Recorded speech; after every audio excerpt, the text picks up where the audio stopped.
Okay again good afternoon student. आज का जो टॉपिक है यूनिट फर्स्ट, और अकॉर्डिंग टू यूनिट फर्स्ट बिल्कुल बेसिक क्वेश्चंस ही आएंगे इसमें। जैसे the comparison between isolated and interconnected power system क्या होता है। तो इसको मैंने शुरू करने से पहले, यहाँ के पॉइंट से शुरू करने से पहले मैं आपको बिल्कुल यहाँ लाना चाहूँगा जहाँ आपको बिल्कुल क्लियर होगा। पहले इसको समझते हैं, उसके डिटेल से उसमें जाएंगे। देखिए, सबसे पहले इंटरकनेक्टेड सिस्टम को हम एक अच्छा सा नाम देंगे, that is the grid system. और आइसोलेटेड सिस्टम को हम नाम देंगे अनग्रिड सिस्टम। ठीक है, तो सबसे पहले मैं आपको आइसोलेटेड के बारे में बताता हूँ कि आइसोलेटेड सिस्टम होता क्या है। आइसोलेटेड सिस्टम मतलब होता है ऑफ ग्रिड सिस्टम कहलाता है। और आइसोलेटेड सिस्टम जो होता है किसी जगह से कनेक्टेड नहीं होता। और क्यों बनाया जाता है आइसोलेटेड सिस्टम?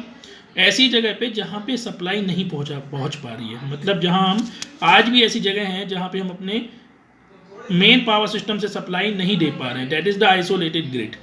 ठीक है, और आइसोलेटेड में भी produce energy at lower cost and additional in possibilities. ठीक है, तो कैरेक्टरिस्टिक्स अगर हम बात करें आइसोलेटेड सिस्टम की, कि जैसे electrical production should be cover the demand, stabilize the isolated system. ठीक है, और इसी में आप यहाँ देखें जैसे कि आइसोलेटेड सिस्टम जो होता है उसके कंपोनेंट क्या होते हैं। जैसे इसमें आपने देखा होगा, जैसे आज अपन जो ज़्यादातर सिस्टम यूज़ करते हैं वो तो ग्रिड सिस्टम होता है। जैसे इसमें एक ग्रिड का मतलब क्या है, पहले तो ये क्लियर कर लीजिए।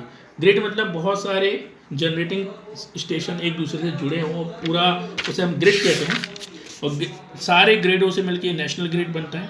आपको बता दूँ तो maximum ability of a power is available, यहाँ lower utilization of available power, क्योंकि कम एरिया के लिए बस कनेक्टेड होता है। यहाँ पे कॉस्ट कम हो जाती है कंपैरिजन टू आइसोलेटेड के, मगर यहाँ फिर इसके कंडीशन में यह हायर कॉस्ट हो जाती है। जो टैरिफ होते हैं, tariff will be agree with utility, tariff will be depend upon the acceptance on users के हिसाब से डिसाइडेड होते हैं।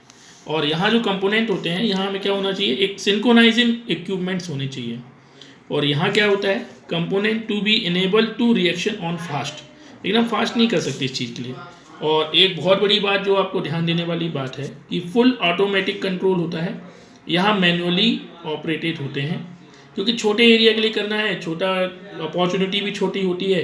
तो इसमें जैसे आप देख सकते हैं ज़्यादातर जैसे फ्यूल, डीजल्स, कैंडल्स आप देख सकते हैं। ये कैंडल्स तो एक पार्ट था मगर अब यूज़ नहीं होता है, मगर डीजल्स वगैरह या डीजल इंजन से यूज़ कर सकते हैं। आइसोलेटेड बहुत छोटा पार्ट होता है, मगर आइसोलेटेड क्या होता है, स्मॉल रिमोट विलेजेस के लिए यूज़ कर सकते हैं जहाँ पे नेशनल ग्रिड नहीं पहुँच पा रहा। देखिए एक बार फिर से बोल रहा हूँ, आइसोलेटेड सिस्टम उसे बोलेंगे बेटा जो ऑफ ग्रिड होगा।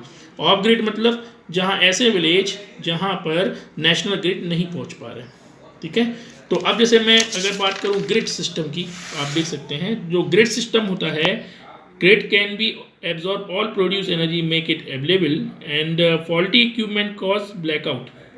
इसलिए फॉल्टी इक्विपमेंट के लिए स्पेशल इन लोगों ने इक्विपमेंट्स लगा रखे हैं ताकि हमें कोई प्रॉब्लम ना हो। Operation of the grid according to standard voltage and frequency, मतलब इंटरकनेक्टेड जो सिस्टम है उसका फिक्स वोल्टेज है और एक फिक्स फ्रिक्वेंसी पे ही काम करते हैं, और इनके इक्विपमेंट्स में सिंक्रोनाइजिंग आपस में रहती है। ठीक है, दूसरी बात, आइसोलेटेड सिस्टम क्यों बनाया गया, ये दो सिस्टम क्यों पढ़ा आज हम पढ़ रहे हैं, क्योंकि हमारा इंटरकनेक्टेड सिस्टम कई ऐसी गाँवों या एरियाज़ में नहीं पहुंच पाया है जहां आज भी सप्लाई की ज़रूरत है। तो वहाँ क्या होता है कि फिर हम वहाँ के लोगों के लिए आइसोलेटेड ग्रिड सिस्टम की हेल्प से सप्लाई होती है। That is the difference between interconnected and isolated system. या आप ऐसा समझ लीजिए, इंटरकनेक्टेड को कहिए ग्रिड सिस्टम और आइसोलेटेड को बोलिए ऑफ ग्रिड सिस्टम, ये इनका दूसरा नाम है। तो ये इस तरीके से आप इसको समझाइएगा, पेपर में आपको ऐसे पॉइंट्स बनाने हैं और इस तरीके से समझाना है पूरा। Thank you.